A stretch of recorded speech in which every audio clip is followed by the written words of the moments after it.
Fantastic. All right. So I'll start. My name is Rima. I'm the founder and CEO of Ardy Marketing. And I mentioned to you, I am the marketing expert at Sandbox. So we've got a whole bunch of few people from Sandbox in here. So I'm really excited to have you all here.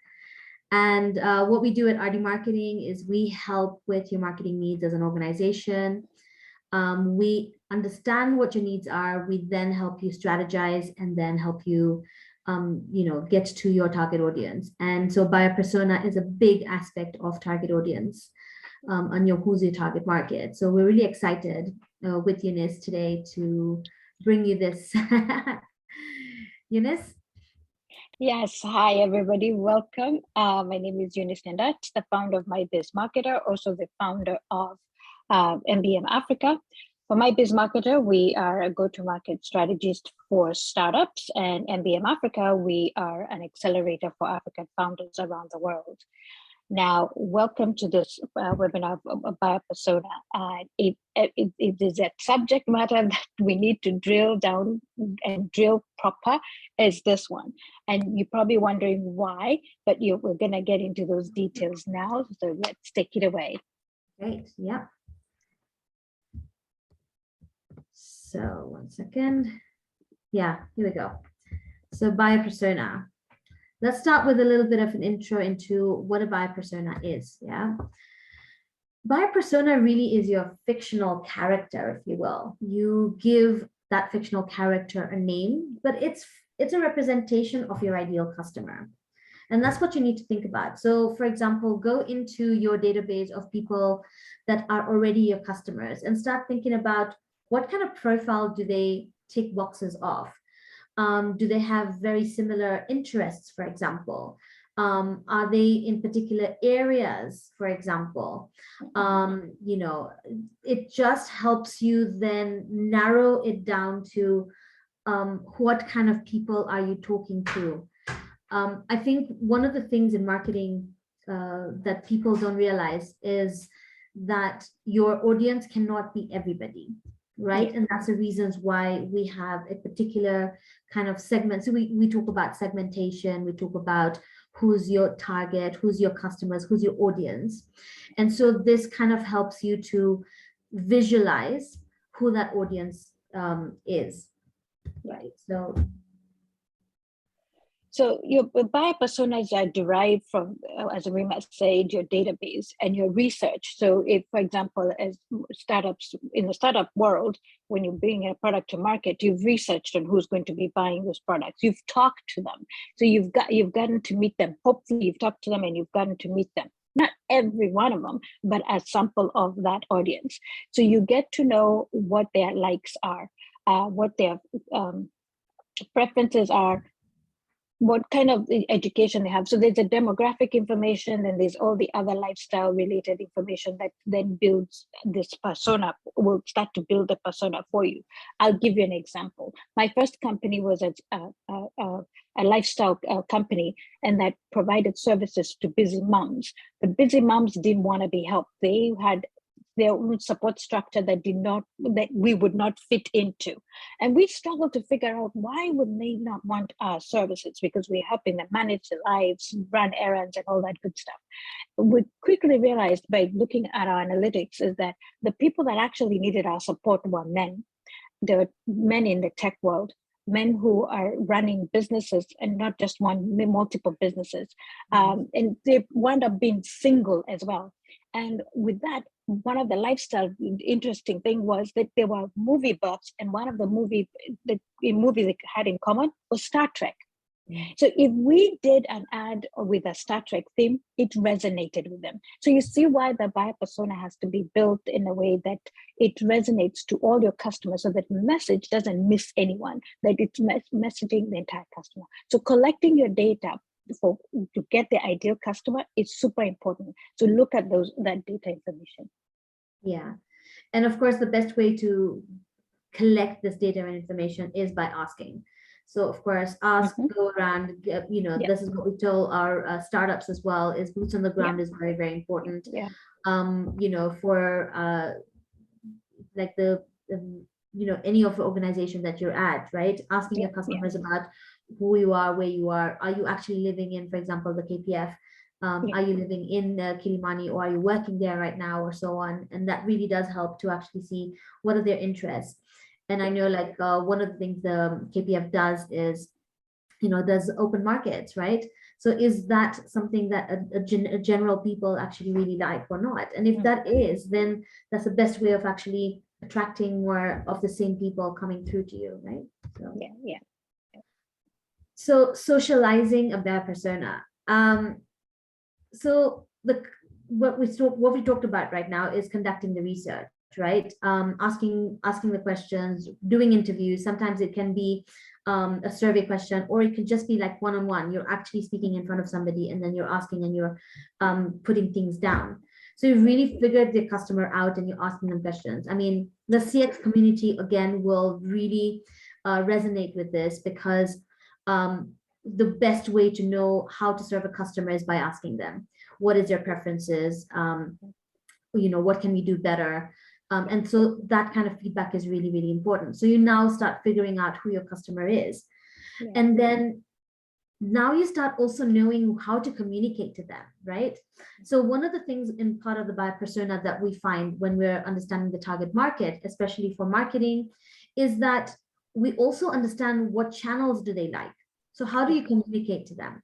Is their preference Instagram, for example, or Facebook, or is there a preference email or WhatsApp?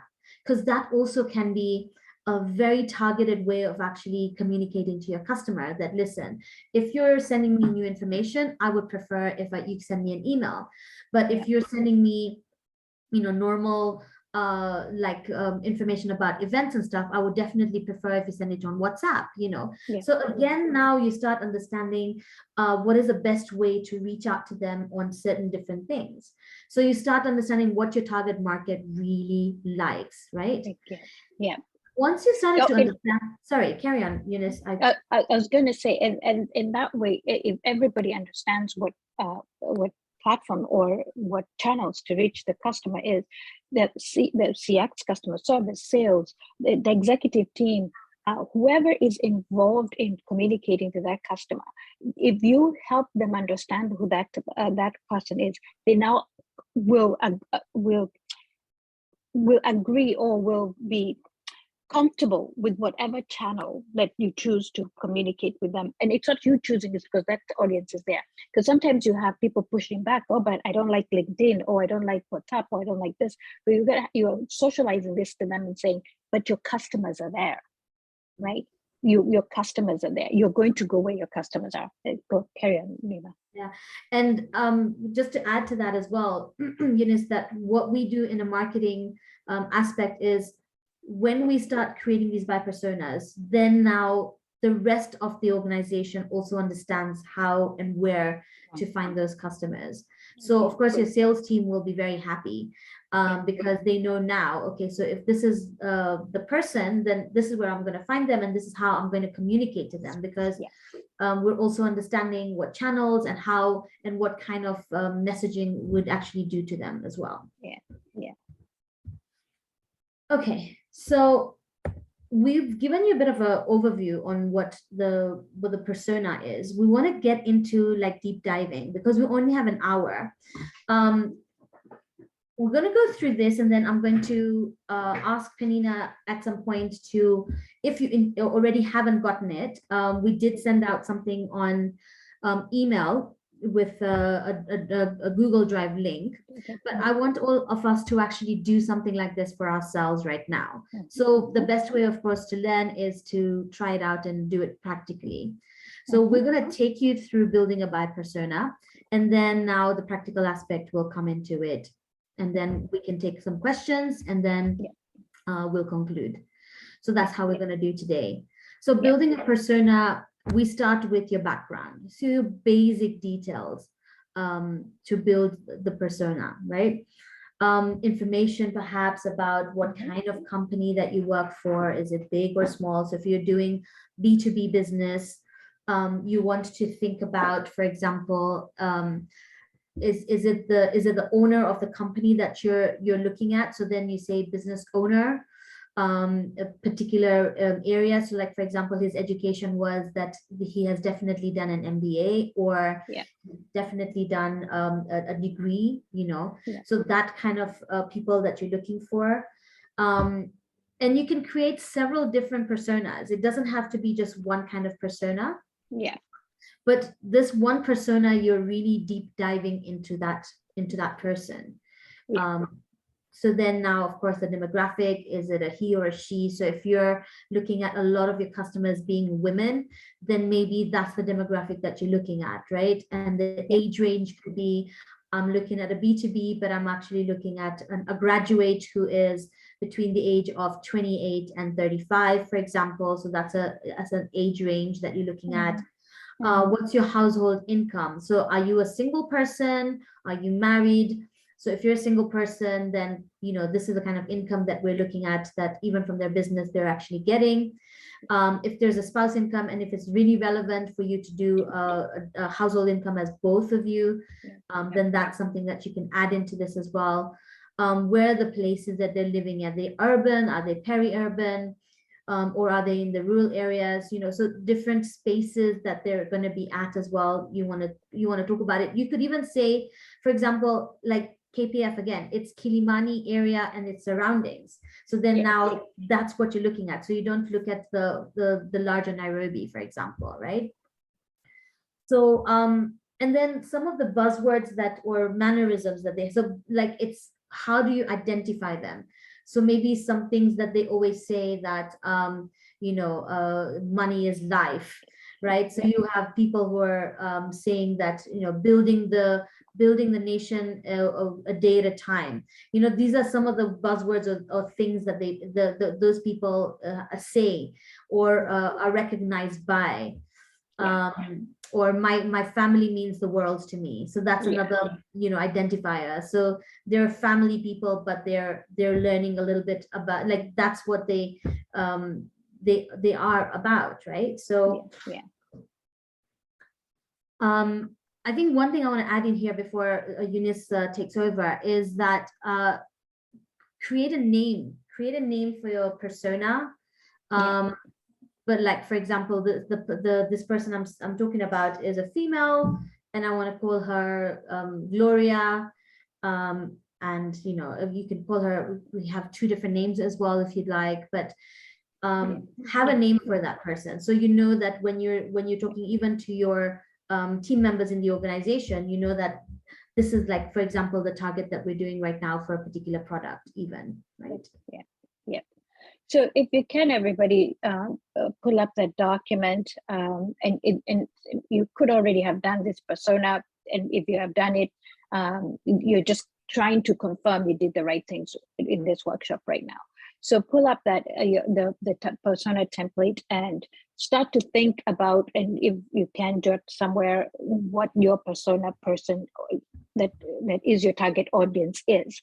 And the first place the one place you want to start with is the person's primary goal. What is that customer that you're targeting, their primary goal? And this is derived from the problem you're solving in the market for them, right?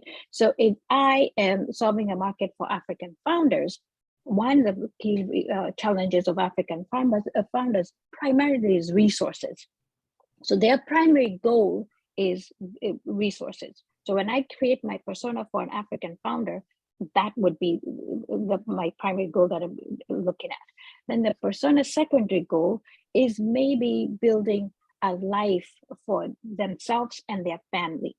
And it sounds, you might want to reverse this and say that's probably their primary goal. But honestly, some of them, at most, from our understanding and from our learning and from our talking to African founders, they've got a brilliant idea. They have no idea of how to commercialize it. So their primary goal is to solve that problem. So secondary is, if I can solve that problem, I need to be able to make a living out of it and be able to sustain my family. So then the challenges of this person would be, I'm one person. I don't know everything. What do I need to know to be successful? right? And so you look at what that person needs to for success. And you might ask, if I'm in the in a B2C where I'm selling consumer goods, what is success to them then? You're thinking, if I'm selling cooking oil, success to me is being able to cook nutritious meals that satisfy my family, and being able to, when I'm able to afford that cooking oil, and the cooking oil does what it needs to do, and it stays the way I need it to stay, because it's the brand I prefer to buy. I prefer Elianto versus some olive oil versus whatever. So your customer success is when they accomplish and solve the problem that they're trying to serve my family meals. That's their challenge, and you're solving, and you're making it successful. You're making them successful by providing them that product. And you solve this persona challenges by talking to them. You don't guess. You have to talk to them, because if you guess, you're going to get it wrong. If you guess that African founders are educated enough, or are knowledgeable enough, or have access to networks, they can be able to navigate the whole network of finding resources, technology, investors, teams to support them, then we will get it wrong. We will be giving them a product they don't understand, or they don't even resonate with. So please understand and solve that persona's challenges completely. Now, how you help your persona achieve goals is by understanding all the nuances Rima talked about, mannerisms, their buzzwords, their interest. All those things help you get to solving the persona's goals, and helps you sell to them. It also helps you reduce objections. So when a salesperson goes to sell, or you as a founder pitch your product, you're getting but this, but that, and you by talking to them, you'll understand why the but, and then you can be able to respond to that objection and respond in a way that closes the sale for you. So if you have your persona templates ready, let's dive in. Next slide, please. Yeah. Okay. Yeah, actually, one of the things you also want to add into your persona is the real quotes. Remember, we're saying that you interview your customers, and once you interview your customers, what are some of the things that they say? So of course that you want to add to it as well, because that represents that particular persona really well, right? Yeah. And of course, you just mentioned the common objections. What are some of the common objections they raised during the sales process, right? Yeah. And so, of course, I mean, they're your customers now, and they came on board. But what was some of the objections that you came across, and that got them to tip over, pretty much? Yeah. Right. Or keep coming up, or keep coming up. Yeah. Right. And so, of course, with all this information that you have, you can easily now coin up your marketing message to them, like particularly connected to that buyer persona. And it's okay to do certain products and services for a particular buyer persona, buyer personas, right? And then, of course, you've got your elevator pitch. Again, what you say to elevator pitch pretty much means that the 1 minute or even less than 1 minute that you have a potential person in the elevator with you, and what you say to them that gets them interested to purchase from you, or to even inquire from you. So that's what we call an elevator pitch. So again, you can create an elevator pitch specifically for that persona, because now you're speaking their language and it's very consistent to them. In a broader aspect of business, you have an elevator pitch for your customer, and now several different ones for different customers. And you also have a different elevator pitch for your suppliers or stakeholders. So it's never the same thing, because they not always want to hear the same thing. Your stakeholders or your investors want you hear a completely different thing to what your customers want to hear. Their benefits is very, very different. Yeah. Absolutely. Okay, so here we have a sample of a persona. I can't tell you what company this is. It's a hypothetical, and this is what your persona would look like, all the way to even having a picture, an image of what this person looks like. So we have Sally Wangoi. She's head of human resources. And I think if you were to guess what businesses that would be targeting her, it'd probably be B2B, recruiting companies, company like the companies that would want to speak to somebody who's in human resources. But if you are in B2C, what does Sally consume? All right, fashion, of course, maybe products. Maybe she's a sister to several sisters, and that she would be buying products that she would want to refer to her siblings. So you're thinking of all the roles Sally is in, right? Here we've already talked about her age, her income, and she's in a dual household, meaning that she's got a spouse, probably has kids. We should put down that if she had kids. So there will be products she consumes that she consumes for herself, for her household, and then there's products that she consumes as an individual that you would be selling to her that she recommends to other people. Now, what are Sally's demeanor? She's very calm. She probably has an assistant that will gatekeep her calls. So you probably can't call her directly. So if you're into B2B sales, you have to figure out who her gatekeepers are so that you're talking to them in the way that they know Sally, so that they can say, oh my goodness, she'd want to talk to you. She would probably want to get materials to consume before she meets with you. So this is how far you have to go to getting this persona right. So that if you're in B2B, you're targeting her right, because now the sales cycles for B2B is different from B2C. B2B takes longer. B2C, it's exchange of cash and goods instantly, and the purchase happens right away. But there's a decision-making process that goes along with this. So help her make her decision by giving her all these details, so that if you're sending her an email, I don't know how often you guys get emails from insurance people. Oh, we've got insurance and we cover your family and death and what.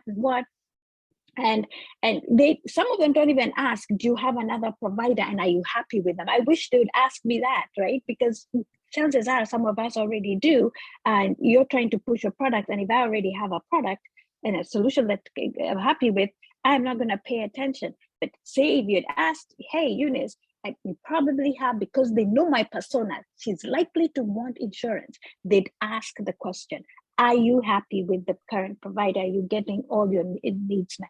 So that's the level at which you're supposed to know your persona. All right.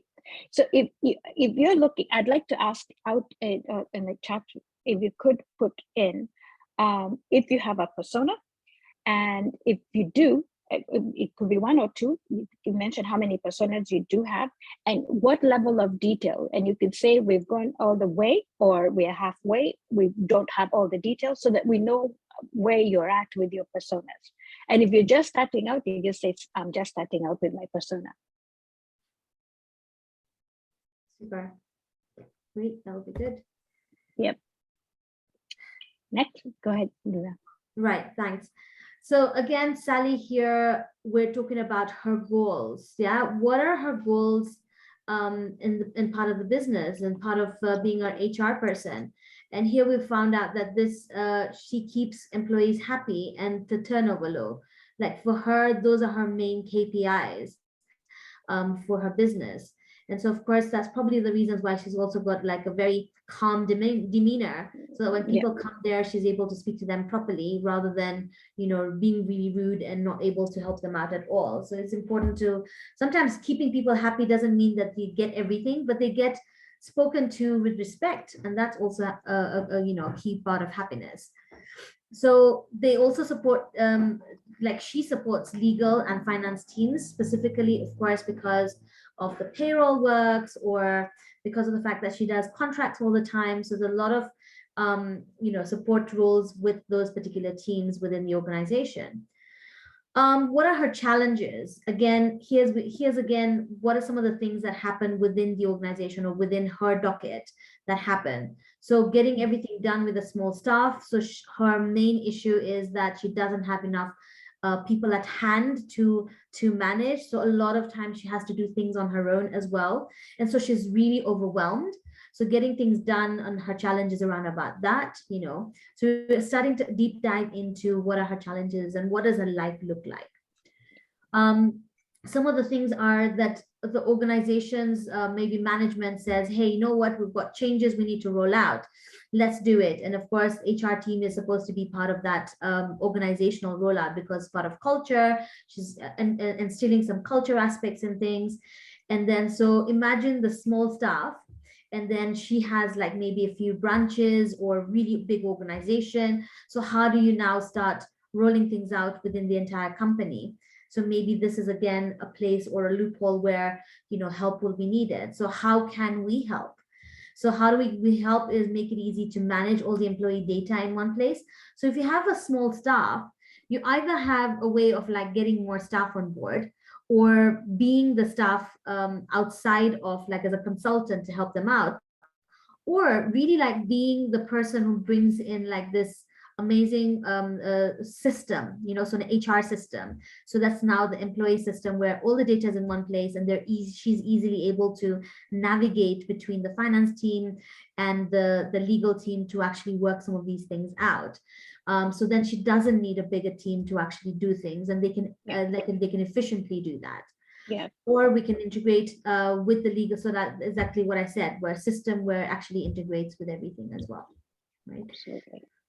Right. So some of her real quotes here is, it's been difficult getting company-wide adoption of a new technology in the past. So again, you start seeing that there is resistance that she's getting. I don't have time to train new employees on a million different databases and platforms.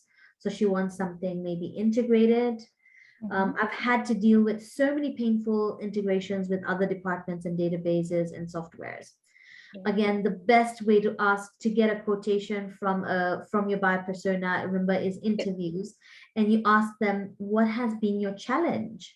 What is your general challenges? You know, and of course now that's what then now will come up when she'll start saying some of these items. Yeah. And her objections, of course, is and maybe she's burnt her fingers in the past, and the objection would be, I'm worried I'll lose data in the transition into the new system. And that's probably happened before, where all these other departments say, hey, you know what, there's a new software, let's try it out, and then they moved everything and then they lost data. Or I don't have to train the entire company on how to use a new system. So is there like training that will come with it? And you can say something like, hey, listen, you know what, we can provide an integrated system, but we also provide training from end to end. So you all just need to do is, you know, set up the training sets, timings, and we shall come in and do that for you. So again, you're going through her objections as well at that time, right? So that helps with the sales process, right? So Sally's really very focused on, you know, on supporting her company or the people she works for, and so, you know, that having that integrated database is important to her. That helps her achieve those goals we were talking about. What is her goal? It's supporting of her company, right? So think about how you then pitch it, Sally, if you're an IT provider, a database, right? We give you an intuitive database that integrates with the existing software and platforms and a lifetime training to help your new employees or current employees to come up to speed quickly. So that would be your pitch.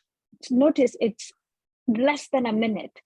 So if you met Sally in an elevator, or you met her at the supermarket and you found out about it, we found her then, you were able to speak this to her, she instantly connects with you.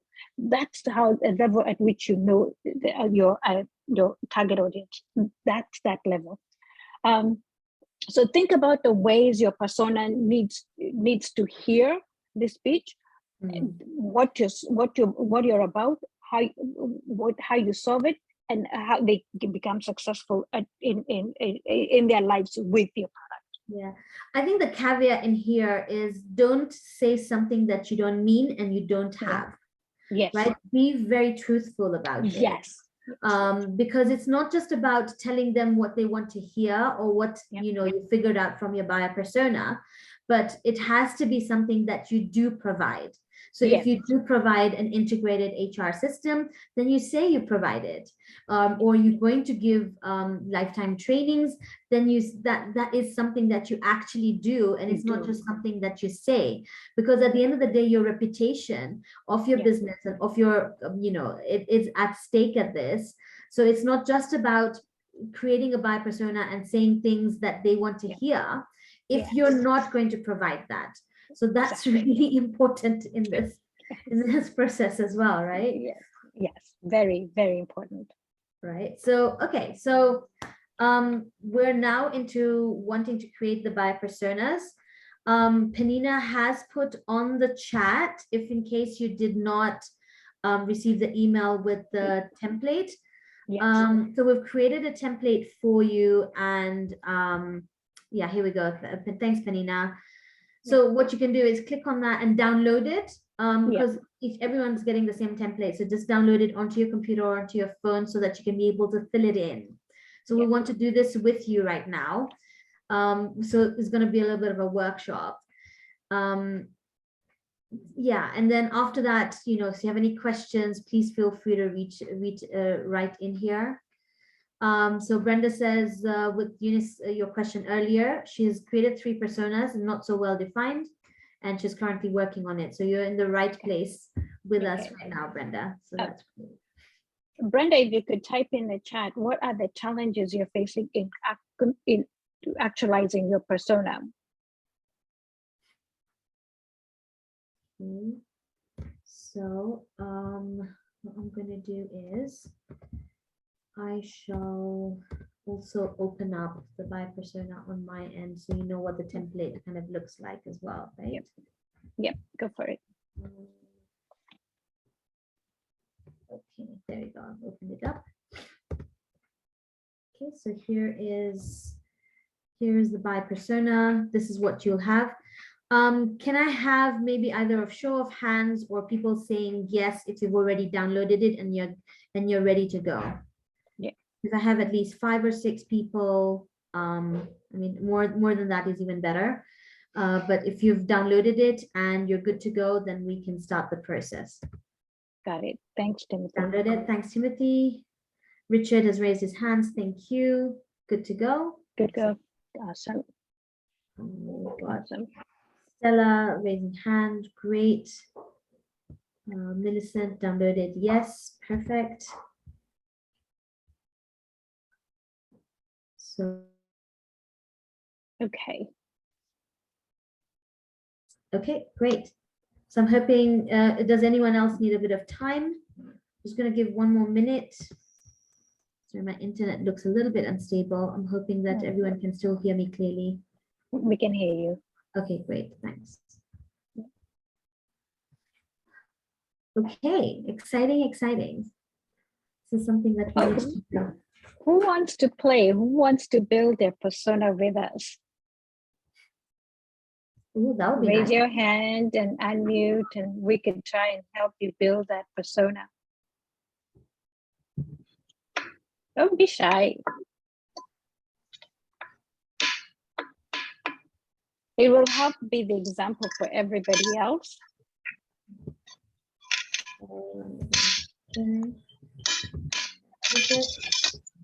Yep, we need to mute somebody.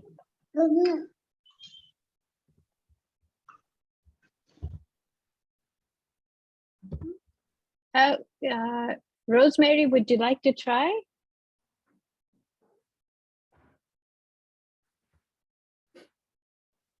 Oh, Stella. Rosemary and Stella, your hands raised. Is that a question, or you want to try and build your persona with us? I would like to have a persona with you people, and I had talked it to the CEO some time back. Okay. But they didn't contact me again, and we had already started something. I wanted them to do for me so that I can sell my product at the European Union market, Asia market. Rosemary, that's for the avocados, right? Yes, and the avocado oils. And remember, I came to your office. Yes, that's right. We have had a conversation. Yes, absolutely. we started something, but you never followed me anymore. You know, we are to develop something. Yes, What- that's right. So should we do this right now? Would you like to do this as a bi persona with us?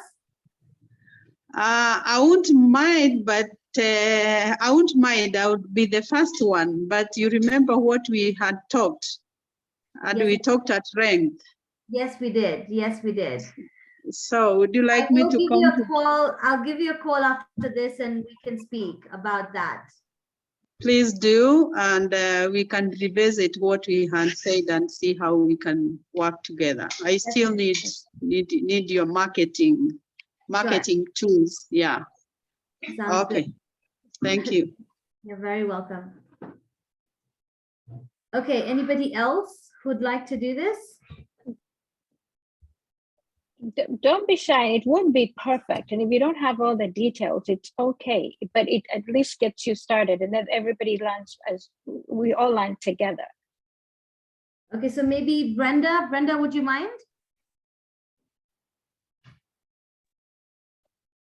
Oh, yeah, we can work with the little that I have. Sounds That's good. good. I mean, we're here to help, so that's fine. Okay. Okay. Right. So we start with your company name. Alika Naturals. Natural. Yeah. Right. So we're going to do this as July and 2017, 2017. 20. Okay, here we go. So we go to the All right. next. Now you said you have several, so we'll start with one, the one you know well enough. Uh-huh.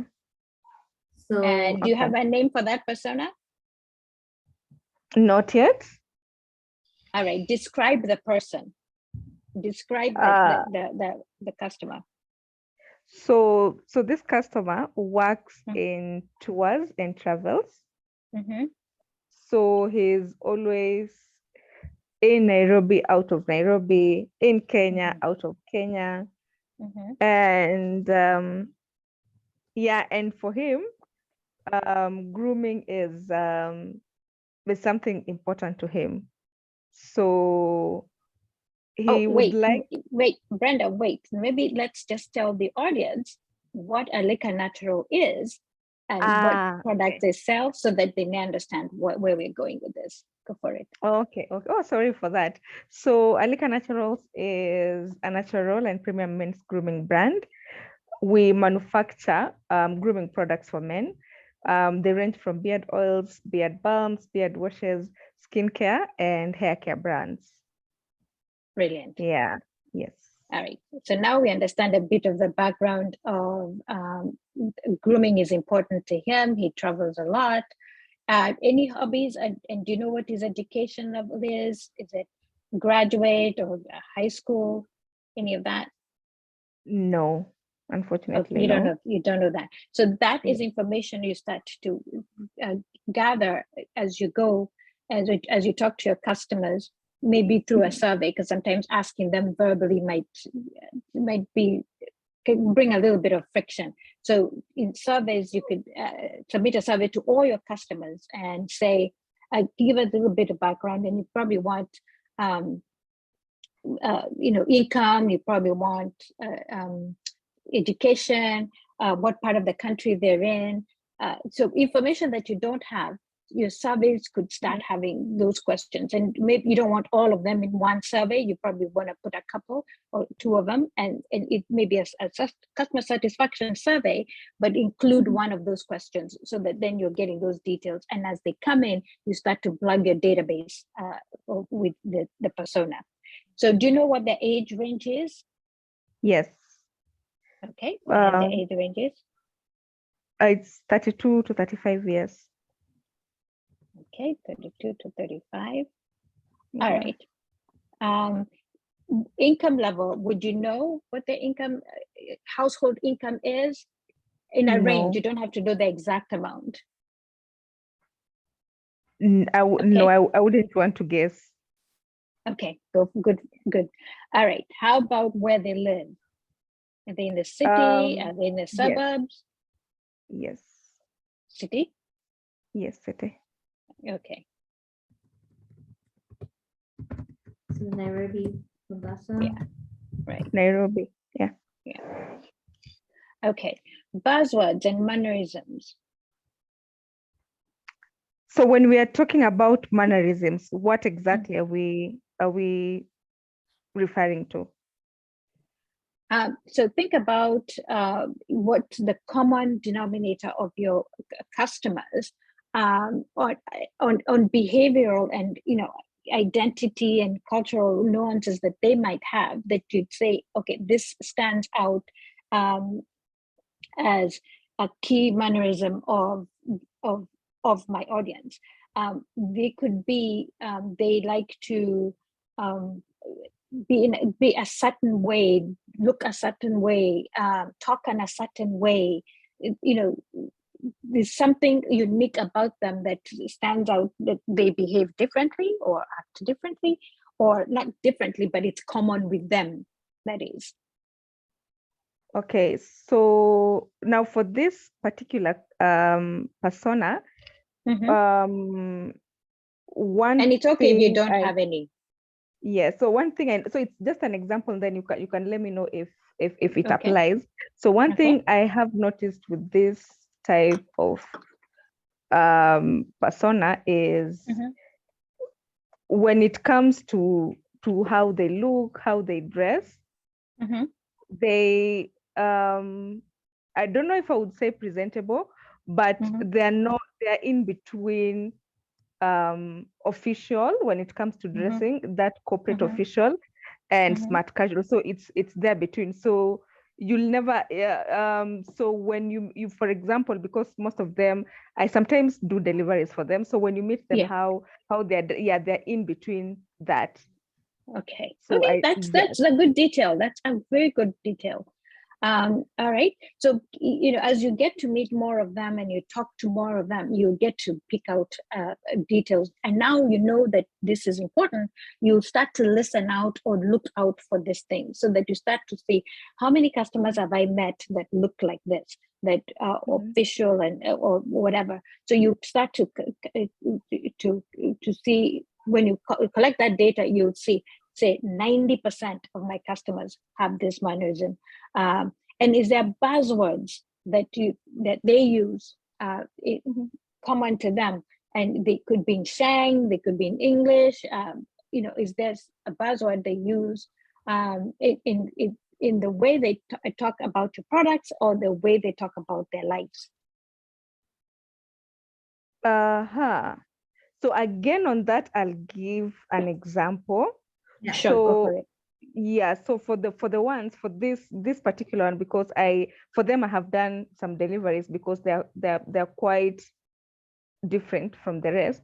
So one of the challenges that we would face the first time they order, because they meet us online, we are an online business, is they're skeptical about paying before delivery. So that is one thing they're skeptical about.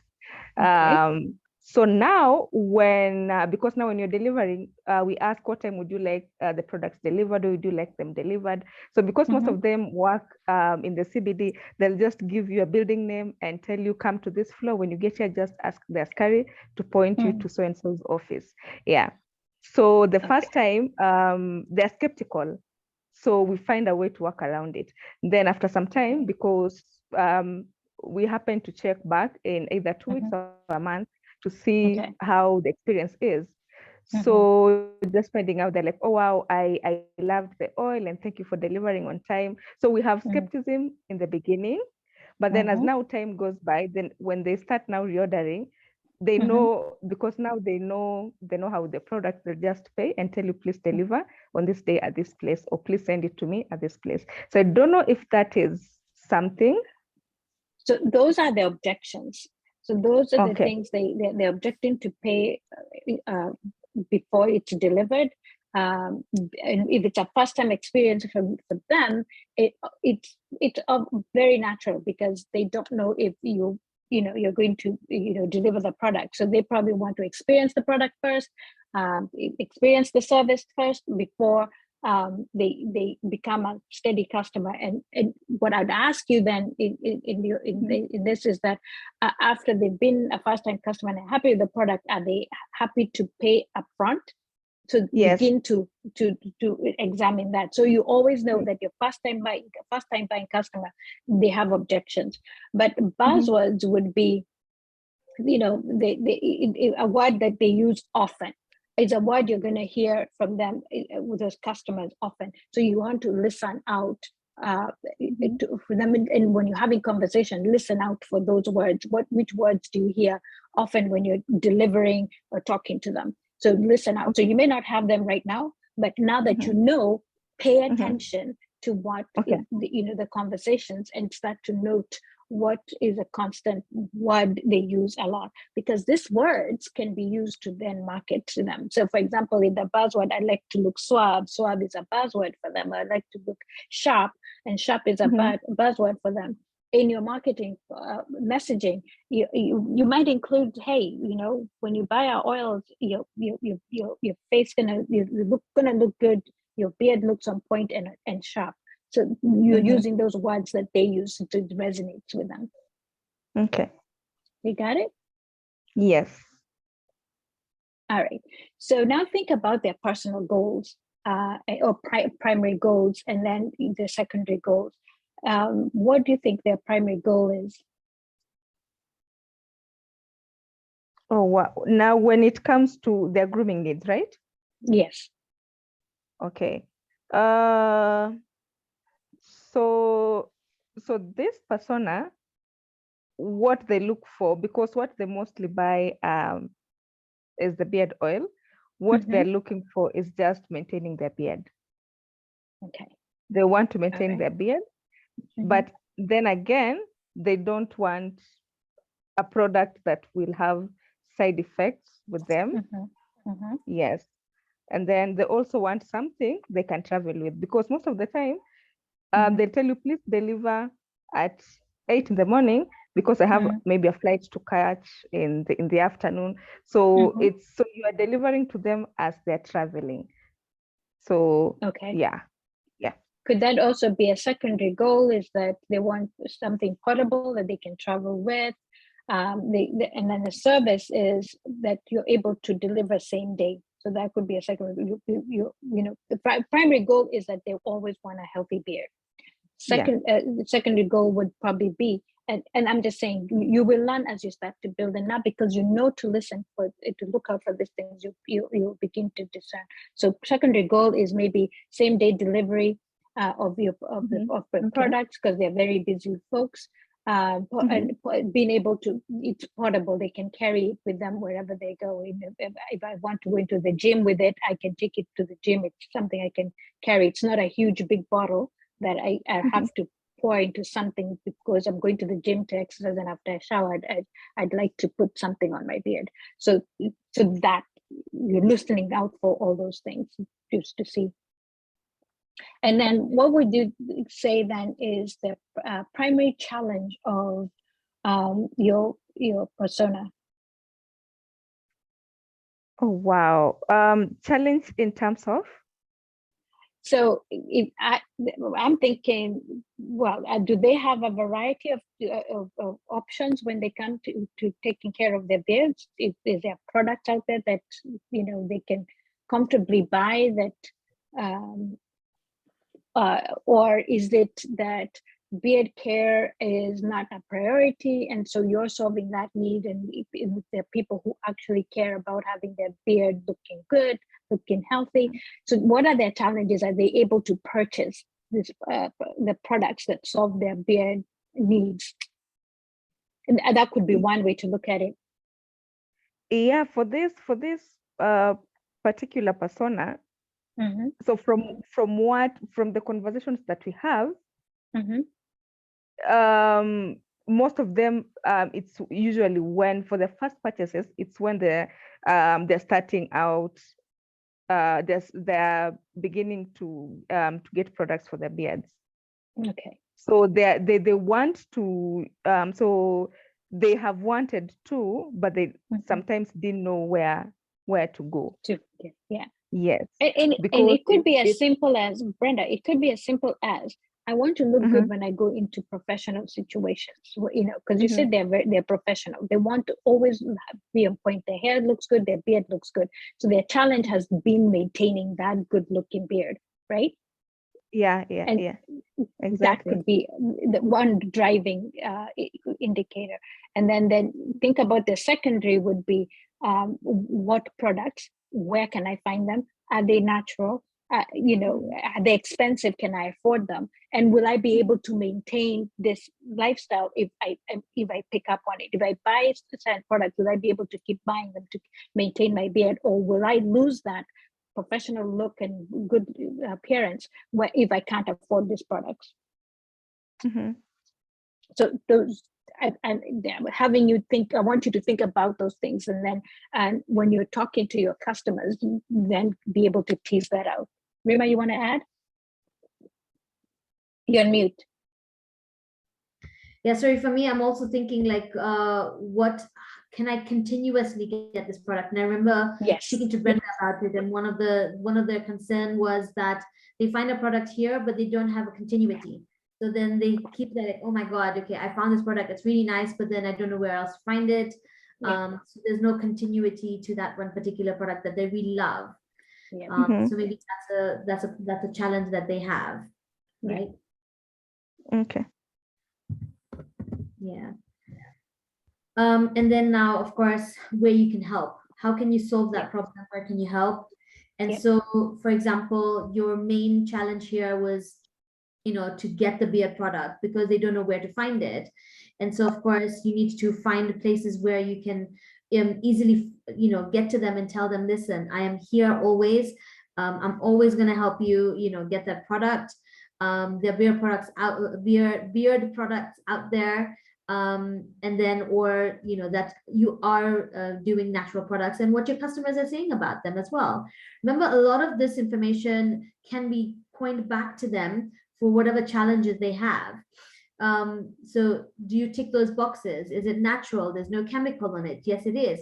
But I don't trust you as a business, but what are your customers saying about you? Again, comes down back into marketing and customer experience. But then now you're solving that problem because you're saying, yes, you're saying, yes, we're able to deliver to you. Yes, we continuously have this product since this, and we've never had a chance where it's been a stock out. So then your immediate product places that we're in several different places. So if you want to just pick it up and go, you can also have that. Or we do reminders. So we do monthly reminders that that we is your product okay? Would you like to have a refill? Because then that's how we can help. So it's don't know. So a lot of times the primary challenge is like, fine, if I do find a product, and where can I actually get it again? And then you can say something like, look, we put you in a WhatsApp group, or we're always constantly sending you a WhatsApp just to touch base with you and say if everything is okay or not. So again, a nice way of collecting feedback from your customer if the product is fine for them as well. So that's how you're helping them out. And so once you tick in some of those boxes for their challenges, you're able to help them overcome these challenges as well, right? I want to address the question Richard asked is what happens when the persona is an organization and not an individual? That there is a purchasing person in the organization. So the persona may be built around the person who purchases. For example, the HR professional we talked about. This HR professional represents an organization, and that organization is buying products and services for their employees or for their company.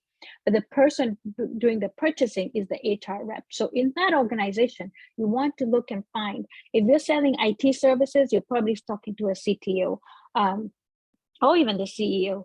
So think about who would be the one making the purchasing decision for the organization, and that's who you build a persona around. That person. So it's based on maybe their title. And think about what that title stands for. And so, for example, HR predominantly tends to be female, but doesn't mean you won't find HR reps that are male. So you want to now look at the person who physically or works that title, a CTO, who are they typically are, what age group or age range are they, and then build that persona around them. So because of our time factor, like we mentioned, we're a little bit Yes. longer in doing this example, but I mean, I'm going to ask this question to everybody. Are you doing your personas right now? And is it making sense to you? Yes or no, or you can also unmute and tell me. And also other questions that you may have as we're going through this. I think we can take some questions right now. What I do want to do while you're also here and you're telling me about how your personas are going, which is very, very important to us. I am going to also show you something. We do this on a monthly basis. All right. So we do all these webinars on a monthly basis. And we do have a next webinar coming up on your unique value proposition. So we help you define what is your unique value proposition and your unique selling point, if you will. And that's also very important. And a lot of times that's created directly from your customers' own words as well. What are your customers saying about your product that is phenomenal and that doesn't compare to anybody else in your competition? And so we're doing that on the 18th of August. I think Penina will be able to put that link for registration again on the page. But if you have missed any of our webinars from previously, please feel free and go to our YouTube channels, and you may be able to please like and subscribe on the channels and watch the videos. We have all our old webinars or past webinars on them. So please feel free to join in that on that.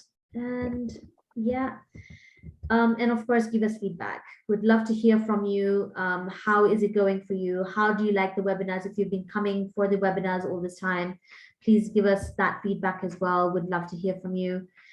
So as we're asking for this feedback, because we also want to hear from you, what are the topics would you like us to talk about? In this feedback form, feel free to write that and tell us that, listen, I would love to hear more about X, Y, and Z, whatever that is in terms of marketing. The last webinar that we did was connecting sales and marketing together. We don't work in silos. We work with departments. And so, the big question always is, people feel like marketing is sales, but sales is a completely different, sort of genre on its own. We do work together. It's not supposed to be separate. And sometimes your salespeople, all this feedback and interviews we're talking about, that we want to get to know about our customers, your sales team can actually get you this information because they talk to your customers all the time. All the time, Right. So then utilize or have that, feedback. So if you don't have a customer experience person, but then your salesperson, or even if you have a customer experience, but still your salesperson can be a great person to like directly speak to your customers and get information about them. And what are their objections that they did have? And what are their quotations? What are they saying about their challenges, for example, as well? Right? Do we have any questions, Eunice? Let's see. So there's a question, Brenda, it's asking about how one can structure a questionnaire for interviews without coming out as if DCI or FBI. Customers are used to getting questions questions to provide feedback, right? And so I think I'd mentioned sprinkle in some demographic questions in between requesting for feedback on your products and services. So you, Brenda, for example, you ship out you deliver the beard oil, and the next day you do a follow-up questionnaire to that customer and say, what do you think about the product? What do you like about the service? Tell us a little bit more. And sometimes you even want to go ahead and collect a birthday, so that when it's their birthday, you're sending them birthday wishes, but also help trigger them coming back to purchase something. Also, be able to trigger people purchasing birthday gifts for them. So you'd sprinkle in relevant product questions with demographic questions, so that then when you get that information back, some people might answer, but some people might not. But when it's nicely structured, not too many questions, don't go over 10 questions. Sometimes just keep it at numbers 5, so it's quick and they don't feel like they're spending some time trying to complete your survey. Keep it very, very simple. So if there's one particular data point you want, maybe sprinkle that in your customer survey and ask. Yeah, absolutely. And it's just sometimes just giving them a heads up. Hey, listen, Yeah. I'm doing this, maybe it'll take you about 5 minutes to do for me. But, we'd love to hear from you. We'd love to get your feedback. And so, I'm just sending you a link. Can you please, spare the 5 minutes to give me this? So if you do that, whether it's a phone call or a message, and if you have a great relationship, they will be able to say, customer experience people in the house, maybe you can also give us some guidelines if we're in the right track of what we're saying to Brenda. Yeah. We have somebody with a hand up somewhere, and I can't find it. Terry is. And so Terry. Hey, Terry. Hi. So I wanted to add on how do you ask questions without seeming like interrogating? Yeah. For most market research, the demographic questions are often put last. And this is split into 2 parts. If you're asking in person, the demographic questions are last because a lot of things are observation. Like you can observe the gender of the person, you can observe maybe where they live, what they like to wear, etc. So it's not as crucial. So you start with the things that you really, really want to learn about. Did they like your product? Was it for them or for a friend, etc.? And as Rima and Eunice have said, keep it as brief as possible. 5, 10 questions. And then as they learn to trust your product more and more, then you can figure out how to lengthen the questionnaire and then maybe even tell them it's going to help improve their products or service, or those who, if they collect enough data, they can give maybe a new product, or they can give you dibs on when they launch something new.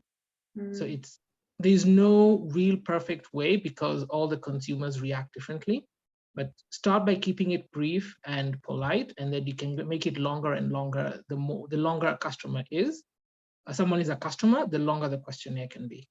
Yeah.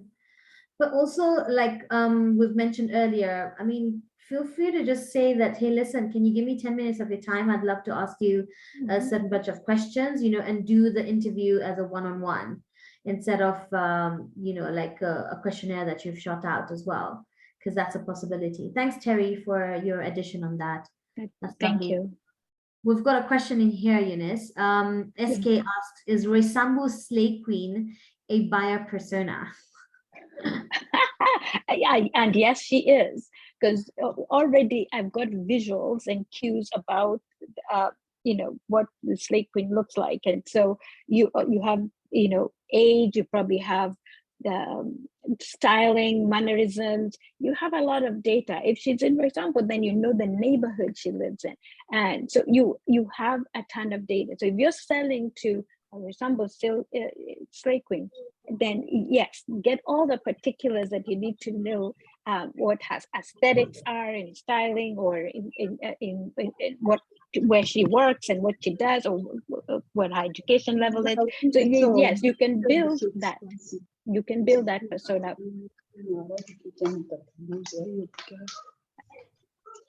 But that persona Rosemary, should only be used internally. Yes, it can't be. Do not put out a statement saying you are Resamble Slay Queen. It might cause problems. Internally, you can use it to describe your customer. Yes, don't use it. Thank you, Terry. Thank you for adding that. We've got another question. I think Rosemary. Yes, my question is, how do you create a persona, customer persona for the customers in the international market, and especially for agricultural products? How do you create a customer persona for international market customers?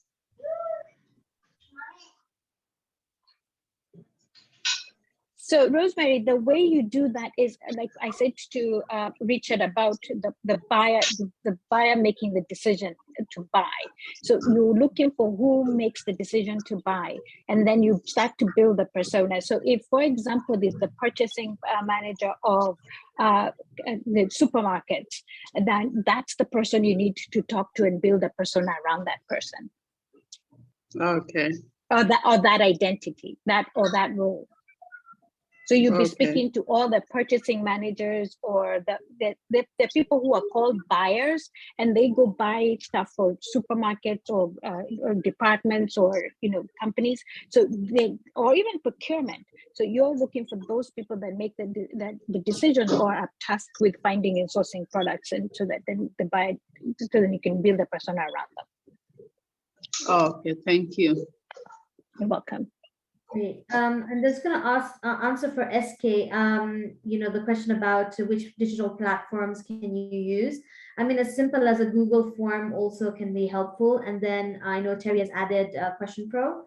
But as part of our, what we call the reputation marketing, Dr. Lucy and I, we've actually done this before, where we have connected customer experience and marketing together. To collect surveys and reviews from our customers, to really get like the actual information directly from them. And so we have that solution as part of one of the services that we provide. So if you are interested in that, please reach out to me, and we can be able to talk a little bit more about that as well.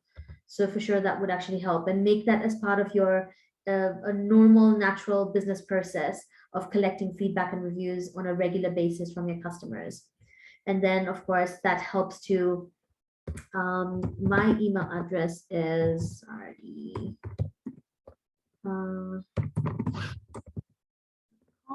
That's my email address.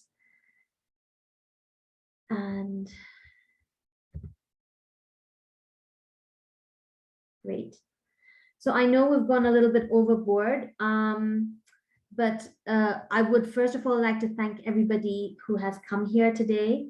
We really appreciate your time and your participation with us.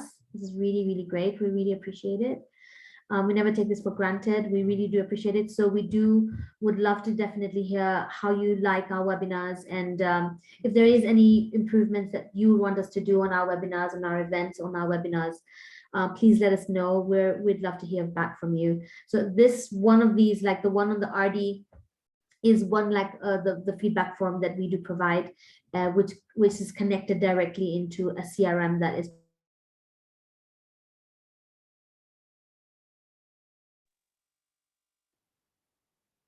I think we lost you. Oh, there we go, Rima. Sorry.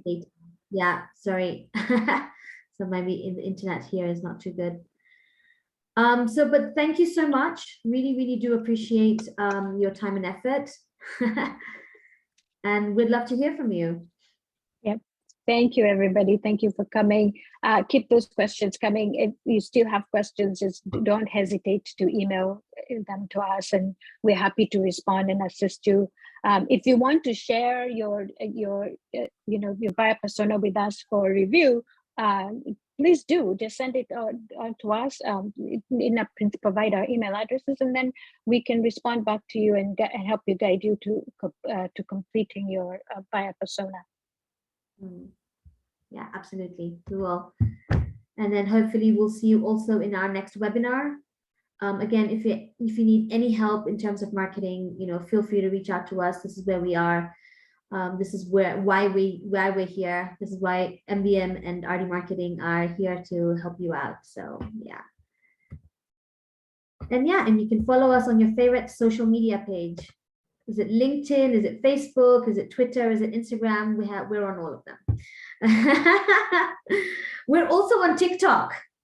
Before someone asks, Penina created a nice. She is. I'm not. Yeah, so Ardy is actually on TikTok as well. So, but yeah, thank you so much. Really appreciate it. Have a good evening today. Yes, please. Thank you for coming. Have a good evening and keep those questions coming. Bye, everybody. Thank you. Bye. Bye. Bye, Brenda. Bye, Brenda, Charity, Daniel, Frida, Joe, Juliet, Kenfrey, Michael,